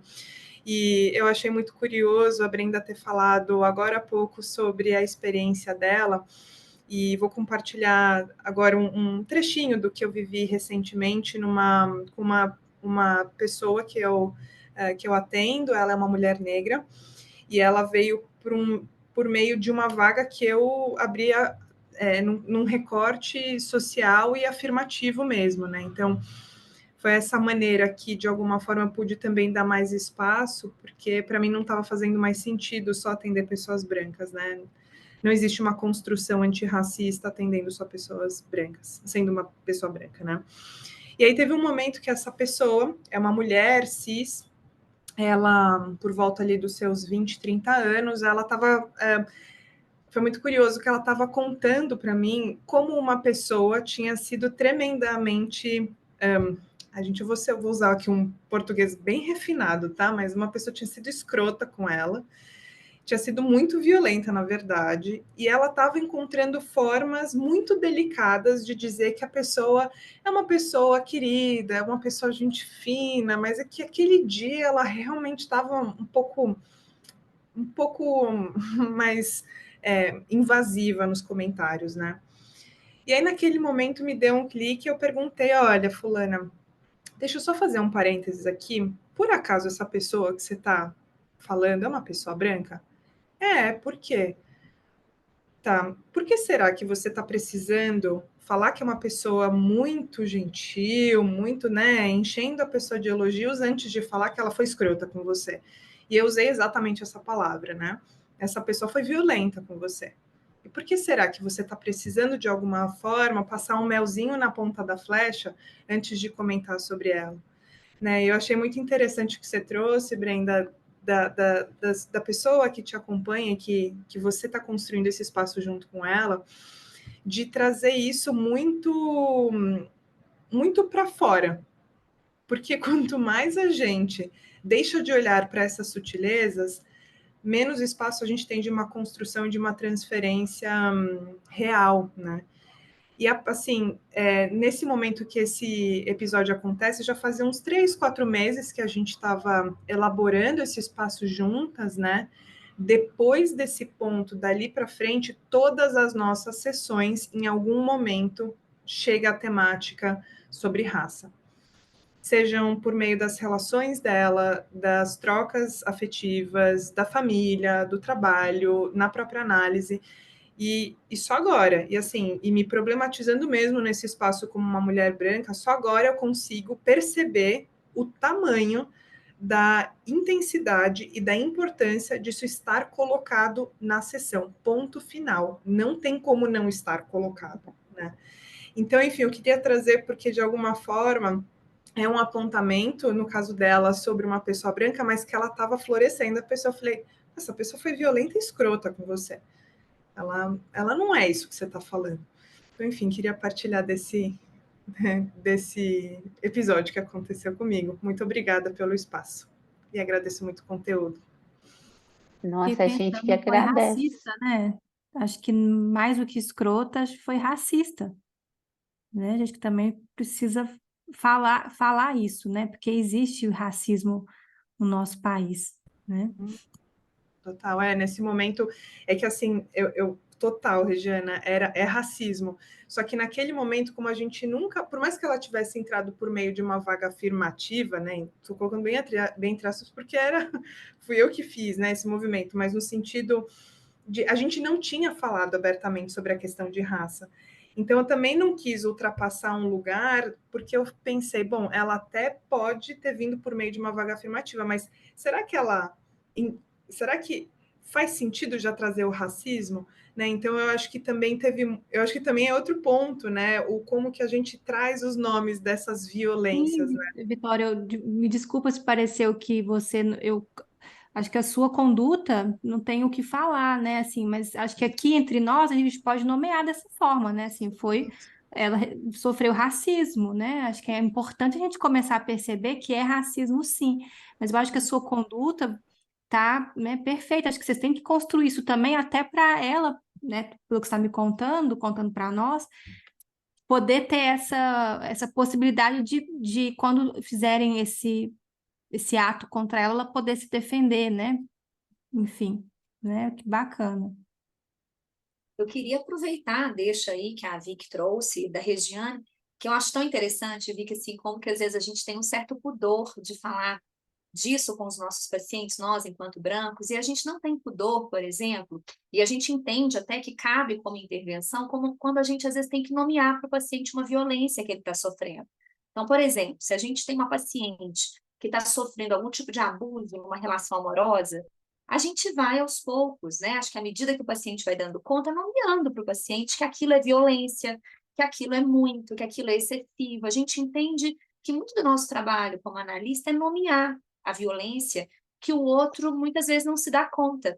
E aí eu fico pensando na importância da gente poder, aí eu vou usar o termo winnicottiano, apresentar o mundo em pequenas doses. Então acho que é isso que você e Regiana estão falando, a gente não chega chutando a porta, a gente vai também entendendo que essa construção precisa vir do paciente, mas eu sinto sempre, Vicky, que nós, enquanto analistas brancos, a gente tem que dar um passinho mais ousado, porque eu acho que o paciente nunca vai saber se a gente é aliado ou não, sabe? Assim, eu posso confiar que se eu falar disso para a Vicky, ela vai acolher ou ela vai cair no desmentido que o Ferenczi falava, aquela coisa, né? Que eu acho que durante muito tempo a gente na psicanálise cometeu, né? Então, você me fez lembrar de um caso de uma paciente que eu atendo, que ela se nomeia como uma mulher negra, mas ela é uma mulher negra de pele clara. Então, isso traz para ela muitas confusões, porque ela, em alguns momentos, ela passa como branca, em alguns momentos, ela passa como uma mulher negra. Isso a deixa profundamente confusa de como ela se comporta, do que espera, né? E aí, um dia, a gente é da mesma cidade, ela mora aqui em Belo Horizonte, ela me contou de um lugar onde ela foi, ela falou, você sabe, né? Aquele shopping, que é um shopping aqui em Belo Horizonte, numa região mais cara, né? E ela falando, eu não posso ir no supermercado daquele shopping porque eu sou seguida sempre. E aí eu fiquei pensando, né, como que a gente já tinha criado uma intimidade para podermos juntas falarmos que sim, isso é racismo, né? Ela não pode circular sobre alguns lugares sem ser vigiada. Mas como que essa foi uma construção que só foi sendo possível no momento em que eu fui nomeando aos pouquinhos para ela as coisas que eu ia percebendo. E acho que aos poucos ela foi sentindo que eu era ambiente confiável para ela nesse sentido, né? Tanto que tem dia, Vicky, que ela chega para mim, ela fala assim, eu não tô aguentando ver gente branca, tô com ódio de vocês, só você que eu tô aguentando aqui. E a gente ri falando sério, né? Porque é isso, eu tô ali também como representante de um grupo e vou ter que muitas vezes sustentar com ela na transferência o ódio, a raiva, a revolta, a agressividade e vou ter que sobreviver a isso, né? Porque entendo que eu estou ali com um corpo branco que remete a uma série de experiências para ela, né? Então achei muito interessante o que você fala, né? Porque a sensação que eu tenho é essa, na hora que a gente começa a nomear isso para o paciente e o paciente sente que a gente é um ambiente confiável, é incrível como que esse tema vai aparecer em quase todas as sessões. Esse tema vai virar um pano de fundo, e eu acho que é aí que a gente branco se dá conta de, gente, isso tudo estava aqui, eu não estava percebendo, eu estava aqui falando do pai, da mãe, né, da história. Não que isso não seja importante, mas tem um pano de fundo que muda completamente o clima da sessão na hora que a gente começa a enxergar, né? Então, achei super importante o exemplo que você trouxe. Ô Marina, mas eu coloco que a partir do momento, né, que ela consegue a vitória, né, quebrar a barreira da persecutoriedade, né, que ela chega, eu acho que não vira mais pano de fundo, né? Aí a cortina abre, não é? Fica pano de fundo se ela não dissesse nada, né, Vitória? Ia ficar sempre perpassando pelas beiradas, não é? E aí eu acho que é essa coragem, né, de entender a, a questão, né, de como as pessoas negras se sentem perseguidas, né, até nesse ambiente, né, na transferência aí. Eu vou passar para a Kátia, depois para a Ana. Só um minutinho, gente. Ana Lúcia. Ana Lúcia, e depois eu quero ler o comentário da Giza, tá? E aí a gente começa a passar para a Regiane e Marina para encerrar por causa da hora. Vamos lá, Kátia? Eu até ia comentar uma coisa Ai, aqui. não, antes quero dizer que beleza. Kátia, amei. Bacana, É. amei você aqui, Ah, viu? Seja bem-vindo e bom demais. obrigada. Fiquei muito feliz por você.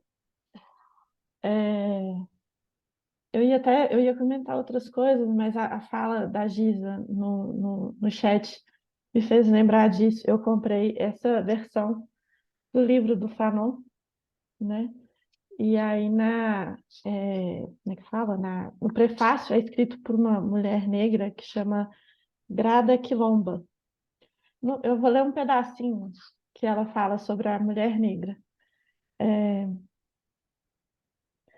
Ela primeiro fala que muitos autores defendem que Fanon usa o termo homem como uma qualidade fenomenológica da humanidade, incluindo o homem e as mulheres. Mas as mulheres negras estão incluídas ou excluídas de Fanon quando ele escreve: o negro é um homem negro. Incluídas ou excluídas quando ele pergunta: o que quer o homem negro? O fato é que quem tem pouco ou nenhum poder é categorizado assim, na ausência, na inexistência. Enquanto as mulheres brancas podem ter um status oscilante, isto é, podem ser elas próprias e as outras para os homens brancos, pois não são homens, mas são brancas. O homem negro, que é homem, mas não é branco, não tem acesso ao patriarcado, pois este é definido pela branquitude e torna-o o outro. A mulher negra, não sendo nem branca nem homem, neste esquema colonial, representa então uma dupla ausência que a torna absolutamente inexistente, pois ela serve como a outra de outros, e aí ela põe outros com o X, sem status suficiente para a outra idade. Então, e aí eu acho interessante porque ela fala que isso é um erro da escrita do Fanon, e aí ela fala, é um erro que ele nos deixa para ser corrigido, ou melhor, uma ausência que ele nos deixa para ser ocupada pela nossa existência. Então, quando a gente está aqui, né, falando da branquitude, que querendo ou não vai trazer a questão também da negritude e do racismo estrutural, né?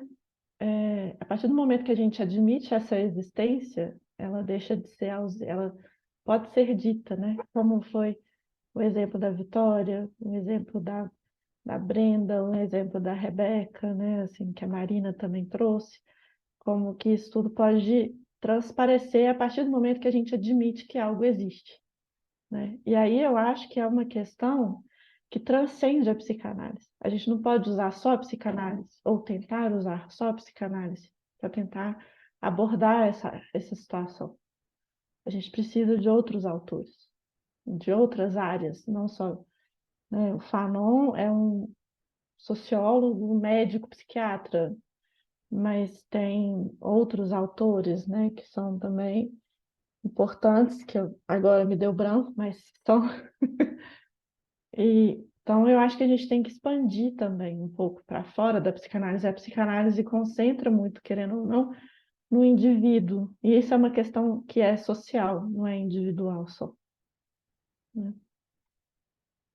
É isso que eu queria dizer. Obrigada, Kátia. Marina, eu vou passar para a Ana Lúcia. Ana Lúcia, fica à vontade, pode abrir seu microfone. E Giza, Deixa eu ver depois se eu gostaria que consigo você ver. também falasse. Eu não Fica à sei se vontade. vocês estão me vendo. Olha, no primeiro Estamos sim. momento, estão vendo. Eu fiz Isso. vários apontamentos aqui e vou resumir isso. Cumprimento a Cristina, na pessoa da Cristina, por essa oportunidade e parabenizo as meninas, principalmente como que é? A Marina, né? A Marina com essa sensibilidade incrível para tocar a alma humana. Nem precisa de falar que é humana, né? Estou fazendo uso de uma redundância. Eu quero colocar algumas dúvidas e que vocês me respondam, tá? Por favor. São comentários gerais. Remeto primeiro a bibliografia de ponta que as meninas trouxeram, Fanon, o Winnicott, Arendt, né? E outros tantos aí que realmente nos fazem pensar sobre essa situação. Usaram também o termo de desconstrução, que eu não sei se é usado no sentido de que faz uso Derrida, né? Que a gente ouve muito, mas às vezes o termo está sendo usado de outra forma. Eu quero falar principalmente para as meninas que disseram aí, a Rebeca, quem mais? Meninas, Rebeca e outras mais que contaram de suas experiências. Brenda, né? Brenda, isso mesmo. Eu, tardiamente, estou novamente na Universidade Federal de Minas Gerais e trabalho com estudo, doutorado, literatura, outras artes e mídias, e tenho tido a oportunidade, meninas, de ser uma pessoa completamente fora do padrão e que está lá no meio de todos, né? E depois, apenas de 43 anos, eu voltei à universidade. E ontem eu assisti uma apresentação de tese e alguns pontos me chamaram a atenção. Principalmente, Cristina, eu quero falar para essas meninas que eu trato todas como alunas, como fazem parte do meu universo. De fato, que eu trabalhei como professora há 35 anos, como pedagoga, nessa escuta, e eu quero contar uma experiência para vocês, de que na universidade eu fui discriminada, Rebeca. É triste falar isto, e a fala que me antecedeu, que a Kátia, me fez também essa provocação. E eu tive meninas que entraram lá nas ações afirmativas, que falaram para mim assim, Ana Lúcia, foi só um, viu? Passei por vários, mas foi só um, que falaram assim, Ana Lúcia, você está em desencontro com o que se espera da universidade. A questão do etarismo, a questão da cor dos seus olhos e a questão de ser feminina. Se fosse um branco, aliás, se fosse um homem, eles não fariam isto, né? Então, nessa questão de constituição do sujeito, Brenda, isso incomoda muito também aquele que não é um preto. Eu tenho uma sensibilidade, assim, eu estive em São João em Tiradentes, São João del Rei, nesse fim de semana, caminho de roça para mim. Aí meu marido falou assim, Ana Lúcia, vamos entrar nessa igreja, Nossa Senhora dos Pretos, foi construída. Eu falo, eu já chorei tanto de ler Casa Grande e Senzala, porque o sangue corre e escorre de mim, sabe? Agora, o que eu quero colocar para perguntar a vocês é o seguinte, quando eu vejo, não sei se estou falando certo, eu faço umas incursões pela psicanálise, mas quando eu vejo, Cristina e meninas aí presentes, como se fosse esse maniqueísmo, de certa forma, provocando ódio ao branco. Eu quero que vocês me respondam sobre isto, porque eu não nasci ontem, eu trago uma prática, reviso muitos trabalhos de dissertação e de teses, e ontem, na banca que eu quero trazer para vocês, foi uma apresentação de literatura, outras artes e mídias. 2 examinadoras das 4, fora suplente, disseram assim, a sua tese está marxista demais, está materialista demais, você está brigando demais o tempo inteiro, vá com calma que isso incomoda.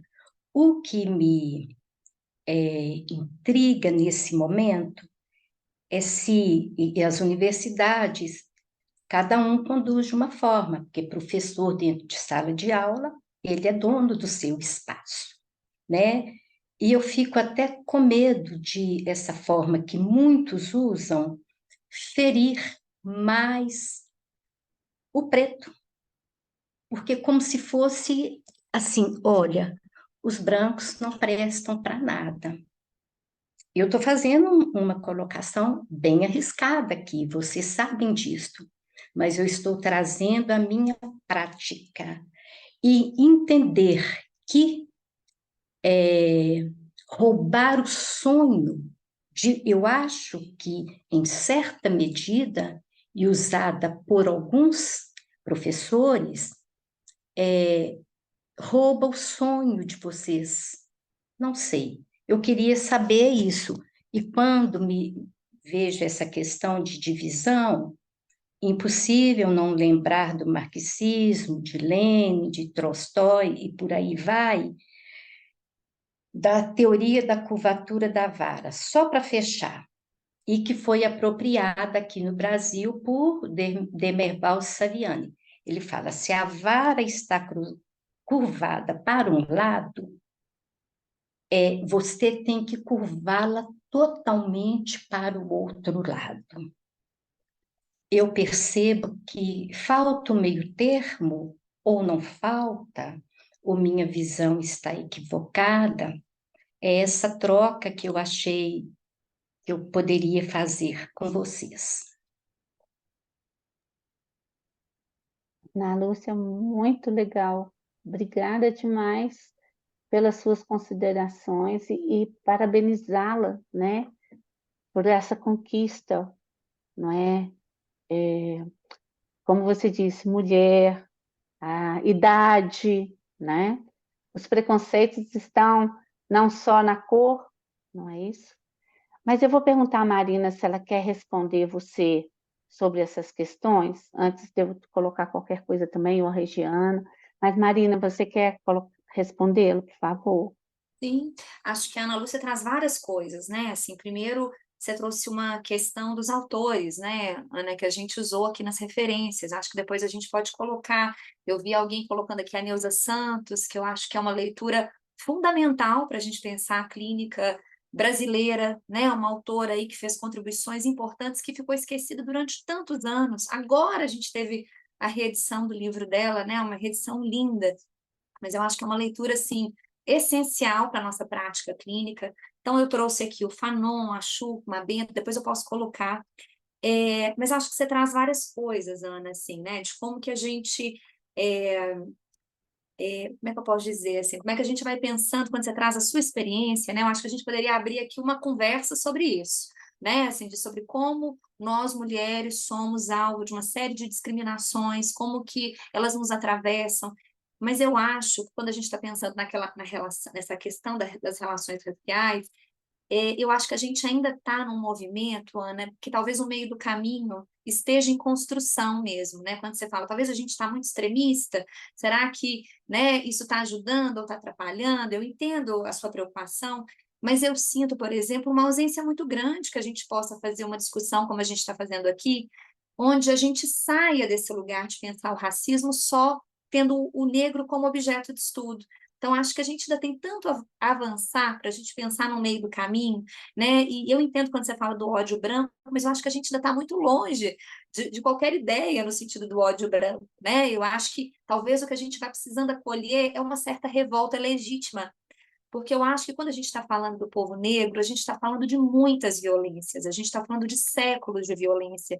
Quando eu trouxe aqui a Hannah Arendt e eu trouxe a experiência do Holocausto, eu não acho que a gente pode nem comparar a experiência do Holocausto com a experiência da escravidão, porque se a gente for pensar nos judeus, os judeus conseguiram se mobilizar para saber da própria origem, da própria história, né? A gente encontra monumentos na Alemanha contra o Holocausto, e é muito curioso que nós não temos nada parecido com isso no Brasil, né? O povo negro não sabe a origem dos próprios antepassados, porque a destruição é tão maciça que não foi só a escravidão nesse sentido, como se a gente pudesse falar que é só, né?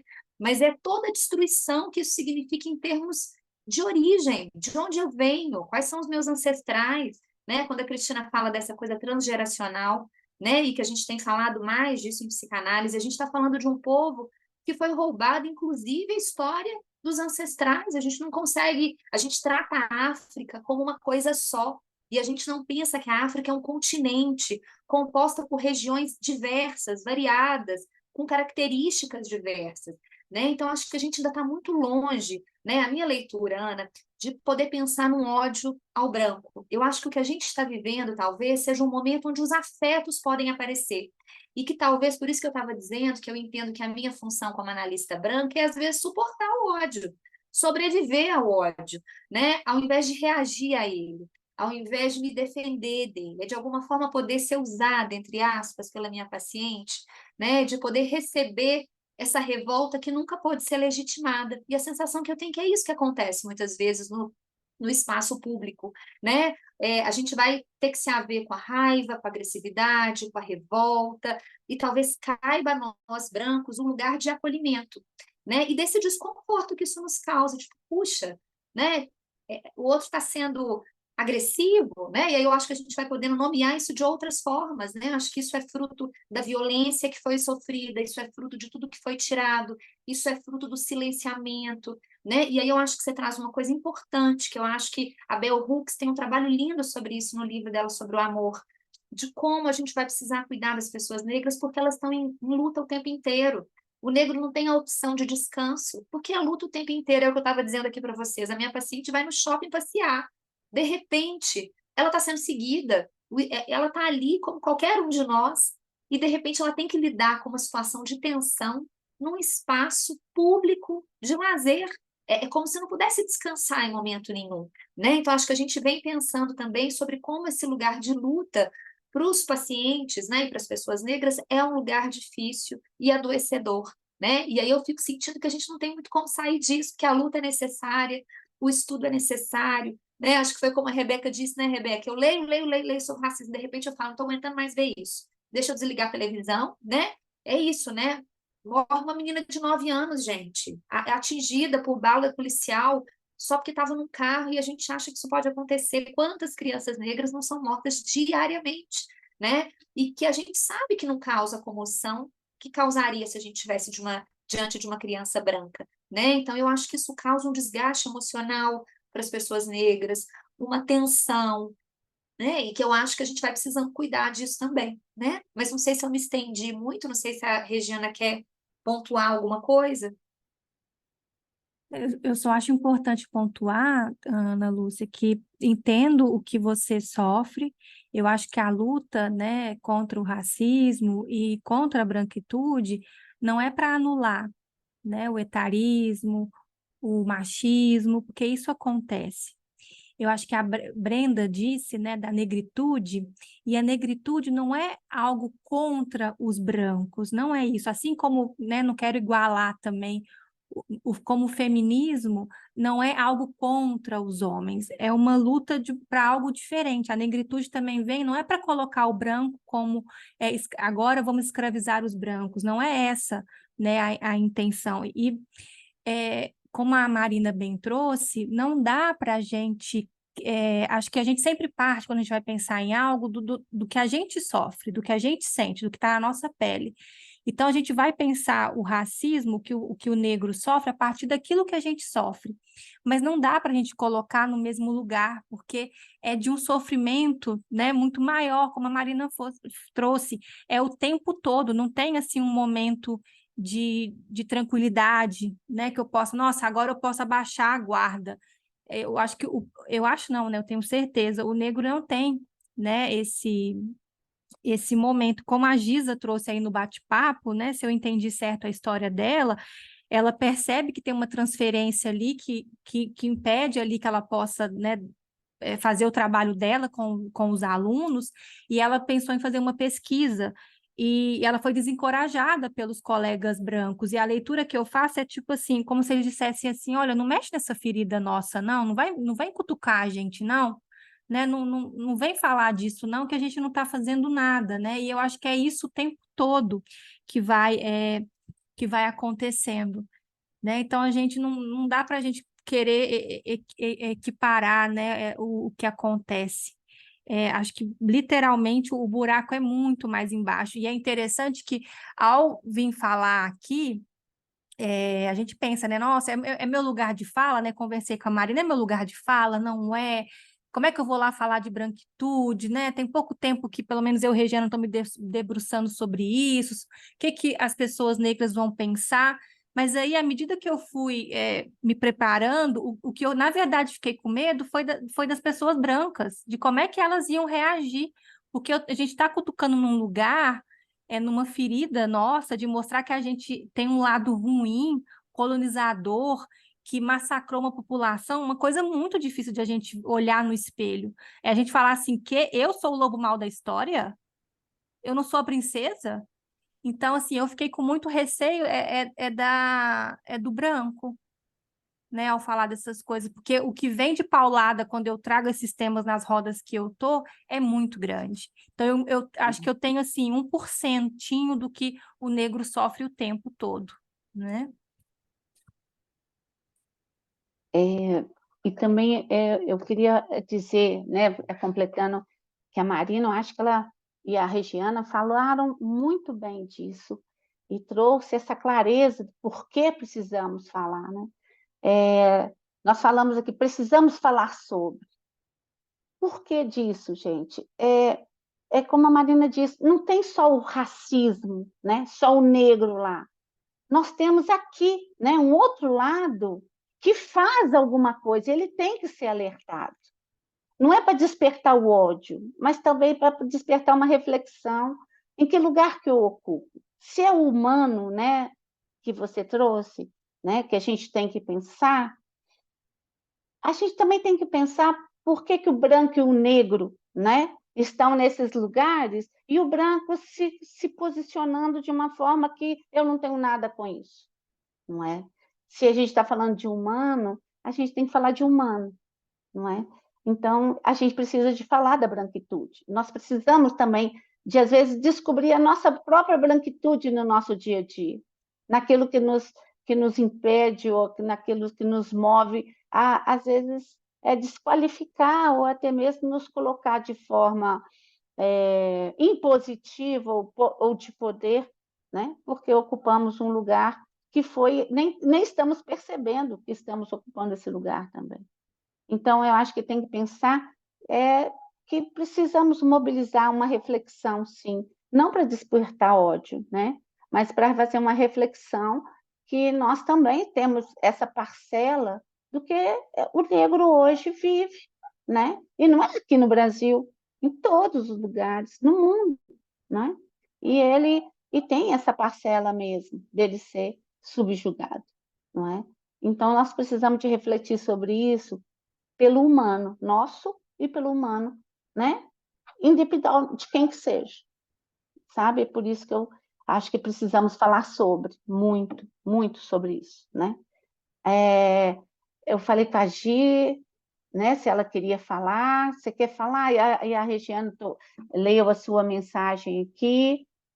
Você quer, Gisa, falar? Deixa eu ver. Gisa, ou você está bem?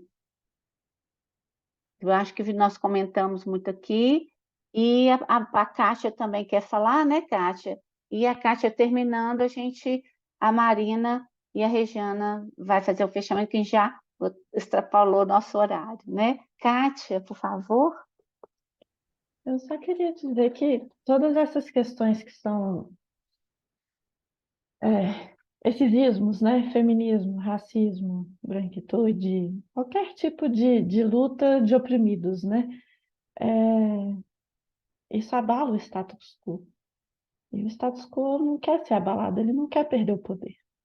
Nenhum rei caiu por pura e própria vontade, né? Nenhum rei virou e falou assim, não, cansei, toma o trono aqui para você, né? Então, na hora que como o outro diz, né? Na hora que a água começa a bater na bunda, aí começa a incomodar. Então, não traz esse assunto para mim, não. Enquanto o racismo é problema do negro, tá tudo bem. Quando o racismo vira um problema do branco, aí não, aí você tá exagerando. E como é que normalmente a primeira forma de lidar com isso é desqualificando a fala? Você está sendo bravo, você está sendo desproporcional, você está sendo exagerado. Qual que é a fala? Mas a escravidão ocorreu 300 anos atrás, ninguém que está vivo hoje cometeu escravidão. Você não pode cobrar da gente uma reparação por algo que aconteceu 300 anos atrás, né? Então, toda vez que a gente está trazendo essas coisas que mexem com o status quo, né, vai gerar desconforto. É isso aí, né? Verdade, Kátia. Obrigada, Kátia. Marina, Regiana, vocês querem falar, encerrar? Parece que a Rebeca quer falar algo com relação à minha colocação. Temos Ô, tempo? Rebeca, quer? Ô, Rebeca, fica à vontade. É rapidinho, é porque Regiana foi falando e eu fui rememorando, né? Peraí, que eu até anotei. Você colocou sobre a questão da oração, né? De sempre pontuar na oração se é uma pessoa branca ou não. E aí, caso agora, recente, eu saio do trabalho e vou para a faculdade. E aí, eu peguei o ônibus errado. E eu parei na frente do supermercado. E eu falei, gente, e agora? E eu sem crédito. E tipo assim, eu tinha R$ 10, só que eu tinha que fazer prova de psicologia e sexualidade humana, que é uma matéria também muito importante, né?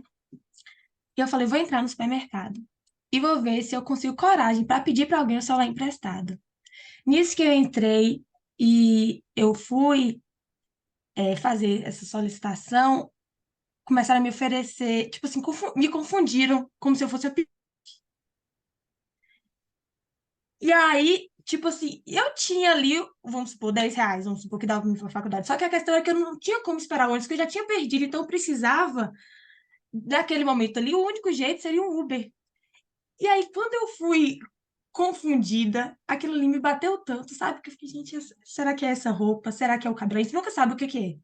Mas no final, até hoje eu não uso essa blusa mais. Depois daquele dia, eu nunca mais usei essa blusa. E aí eu fui para a faculdade fazer a prova, né? Já cheguei atrasada, e a prova, o grupo tinha que ler um estudo de caso e fazer o diagnóstico, né? Lembrando que era psicologia e sexualidade humana. Aí a professora deu tempo para a gente falar, todo mundo falou o que que achava e tal. Isso o meu grupo, né? Porque ela fez prova, tipo assim, cada grupo ela ia atendia e dava nota posterior. Aí eu fui e falei, no final, quando já estava acabando o nosso tempo, eu falei, ô, Pro, eu queria só fazer uma crítica. Eu acho que a gente já tem liberdade para isso. Eu achei esse estudo de caso muito ruim, no sentido que eu vejo que está faltando muitas informações. Eu fico meio receosa em dar o diagnóstico aqui, porque eu não sei um fator importante sobre ela, a cor de pele. Aí eu pontuei nisso e, tipo assim, eu não sou de fazer essas pontuações, só que ela é uma professora que ela me ama falar. E na primeira prova dessa unidade, que eu fiquei a primeira unidade sem falar, ela anotou na prova, Rebeca, fale, sinto falta das suas falas. Então aí eu tive essa liberdade com ela, falei, prof, achei o estudo de caso com informações faltando, porque seria importante para estudo de caso a gente saber a cor de pele dela, seria interessante a gente saber a condição econômica, para onde é que a gente vai encaminhar. Aí eu pontuei essas duas questões para ela, falei, e o resto, prof, eu te falo depois, porque eu não vou te falar antes de dar nota, para não enviesar. Eu falei, o resto eu te conto depois, para não enviesar. Aí depois, tal, eu recebi a nota, aí eu fui falei, prof, agora eu me sinto confortável em te contar a experiência que eu tive antes de ir para lá, que eu fui confundida e tal. E aí, quando eu vejo gente gostando de mim, eu sou muito besta, né? Aí eu já fico feliz, e aí eu vou ler aqui, né, o que ela colocou, que me tocou, né? Que ela colocou assim: Oi, Rebeca. Eu relatei para ela pelo WhatsApp, depois já tinha acabado, né? Já tinha recebido a nota, porque eu acho assim, é uma prova. Então, eu tenho que falar ali questões relacionadas à prova. Por exemplo, como era Psicologia e Sexualidade Humana, ela tinha dado para a gente um livro sobre Angela Davis.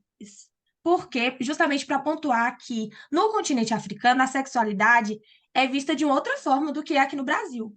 Então, eu só citei Angela Davis, né, na parte que eu achava ali, e pontuei que o estudo de caso estava vago. Aí ela foi e me respondeu. Não, ela não me respondeu nesse dia, vocês entenderam, né? Passou os dias, recebi a nota, eu fui e falei com ela. Ela foi e falou: Oi, Rebeca, como você está? Que bacana você vir até aqui me contar. No dia, fiquei curiosa para saber a história. Uau, mulher, quanta informação! Você ter trazido a cor de pele foi importante demais. Você foi a única pessoa da sala que esteve atenta a isso. E eu sei que é porque ainda estamos distante dos debates urgentes sobre raça. É uma honra compartilhar a sala com você. Isso para mim tem um significado, sabe assim? Tipo assim, né? Tipo assim, ela ali, ela como mulher branca, ela aceitava falar, eu falando na cara, eu falei, eu achei que esse estudo de casa tá vago. Aí ela colocou, me sinto feliz por ter podido indicar leituras que são urgentes, ainda que eu saiba que poucos se debruçam nelas. Que Angela Davis te dê carinho e liga para seguir, e que você encontre gente preta para se fortalecer na luta da profissão. Estou por aqui. Um cheiro. Aí, é isso. Quando a Regina falou disso, da oração, né? De, de sempre colocar, eu lembrei, porque, tipo assim, por que ninguém fez essa pergunta? Porque para ele já estava subentendido, só que para mim não estava. Entendeu? Aí era isso. Muito obrigada a todos vocês, todo mundo que falou. Eu aprendi demais com todo mundo aí. E a gente com você, né? Que Ai, bom. Rebeca, a gente aprendeu demais com você hoje. Você é uma experiência importantíssima para nós. Todo mundo, Obrigada demais.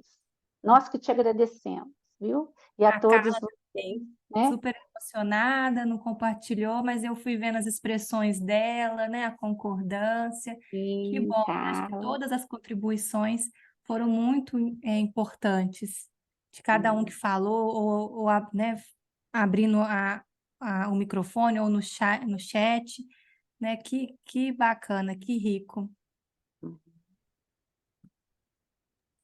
Me Marina, desculpem, gente. Eu estava sem o microfone, sem acesso, eu consegui acessá-lo. Eu só estou passando só para bom, agradecer, agradecer a leitura também dos meus inscritos no chat, né? Foi a maneira que eu encontrei para participar durante a live. E eu gostaria até de incentivá-las a fazer mais lives como essa. Na verdade, eu sou uma estudante entusiasta, né? Estou tentando fazer algum projeto de mestrado que faça essa mescla entre educação e psicanálise e racialidade. É um campo muito difícil, é um terreno que não é fértil, mas a gente está aí, né? Não pode desistir. E a gente precisa pensar sobre isso. Eu achei muito, muito interessante essa live de vocês. Acho que vocês poderiam fazer mais, tá? Tá aí a minha sugestão aí. Obrigada, gente. Boa oh. noite a todas. Não quero me alongar porque eu sei que já passou do tempo. Obrigada. Oi, Gilsa, obrigada, viu, pelo incentivo, e nós vamos fazer mais, tá? Vamos ficar atento aí. Obrigada pela contribuição, viu? Muito importante, todos vocês, né? Tudo que vocês escreveram no chat e aqui conosco. Marina? Eu queria agradecer também a oportunidade, o convite da Cristina, da Regiana, de trazer um pouco dessas reflexões que ainda estão se construindo dentro de mim, né? Porque eu acho que eu entendo a clínica como uma experiência de incorporação. A gente não entende só a teoria na cabeça. Eu gosto muito de uma frase do Winnicott que ele fala: eu trago a teoria do amadurecimento nos meus ossos. Eu adoro essa ideia, né? De que a gente precisa encarnar a nossa teoria. Né? E aí, quando a gente fala de branquitude, é sentir na pele o desconforto, o mal-estar, mas fazer disso algo produtivo. Não é isso que a psicanálise ensina para gente? Pega a angústia, bota debaixo do braço, trabalha com a sua análise e transforma isso em alguma coisa para o mundo, né? Produtiva. Então, para mim é uma honra estar aqui conversando com vocês. E eu adorei a sua pontuação, Rebeca, para sua professora. Você sabe que nos meus grupos de supervisão, nos meus supervisões individuais, eu tenho tipo um guiazinho, né? A história do paciente, queixa inicial, idade, eu coloco lá cor de pele, né? Classe econômica, porque isso muda completamente a nossa escuta, a nossa leitura, né? Então, acho que você traz aí um elemento que precisa estar no nosso radar, né? Então, agradecer muito a participação de todo mundo, e acho que foi uma discussão muito rica para mim também, viu? Obrigada, obrigada, Cristina, pela condução e pelo convite, viu? Nós que agradecemos, Marina, porque a riqueza do seu conteúdo, né, e o que você traz, tá aí, olha aí né, as meninas aí seguindo, a gente também está aqui te seguindo, né, sabendo do seu trabalho, reconhecendo o seu trabalho. Eu já tinha assistido um outro trabalho seu, né, que você fez, eu acho que em São Paulo, Porto Alegre, não é isso? Porto Alegre, E aí, Porto Alegre, não é? e foi excelente também, né? Você fez essa conversa com o Winnicott, né? No caso da Molly, foi muito bom também, eu assisti. E agradecer a Regiana, né, por nos trazer você como presente. E agradecer todo mundo aqui hoje por estar aqui participando, dividindo com a gente, e enriquecendo o nosso trabalho aqui. Tá? Foi um prazer. Boa noite a todos. Agora vamos descansar com a cabeça cheia de ideias. Rebeca, você mexeu com o nosso coração. Obrigada pela participação. Carla, Ana Lúcia, né, a Brenda, todos que participaram, tá? Um abraço. Obrigada, Regiana. Obrigada a você, Cris.